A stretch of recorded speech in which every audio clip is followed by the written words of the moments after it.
দোকানটা একটু দেখো, আমি একটু বাইরে থেকে আসি। হ্যাঁ ঠিক আছে ভাই। আচ্ছা থাকো, আমি ঘুরে আসি। কিস্তির টাকার হিসাবগুলো ঠিকঠাকই আছে, যাই ওনার দোকানে যাই। আসসালামু আলাইকুম ভাই। ওয়ালাইকুম আসসালাম ভাই। ভাই আমি ওই যে আজব সমিতি অফিস থেকে আসছিলাম। আরে ভাই বসেন বসেন বসেন। রফিক, দুটো চা নিয়ে আসো। না না ভাই, কি দরকার আরে ভাই, ছিল? চাই তো। তা ভাই আপনি যে রাতে আমাকে লোনের ব্যাপারে ফোন দিছিলেন, তা আপনার কত টাকা লাগবে? ভাই লাগে তো অনেকই, আপনি একটা কাজ করেন, আমাকে 2 লাখ টাকা লোন দেন। ও 2 লাখ টাকা না? ও ভাই, লোন নেওয়ার ক্ষেত্রে তো কিছু নিয়ম কানুন আছে। আপনার ভোটার আইডি কার্ডের ফটোকপি, আপনার দোকানে ট্রেড লাইসেন্সের ফটোকপি, আর যে জামিনদার হবে তার 1 কপি এনআইডি কার্ডের ফটোকপি আপনি নিয়ে আসেন, আমি 1 সপ্তাহের মধ্যে লোনটা পাস করে দিব। ও আচ্ছা আচ্ছা ভাই, এনেন চা নেন। না থাক, কি দরকার খান। ছিল?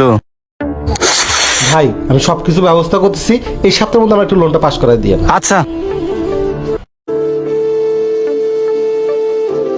ঠিক আছে ভাই, তাহলে আমি আসি। হ্যাঁ আচ্ছা ঠিক আছে ভাই।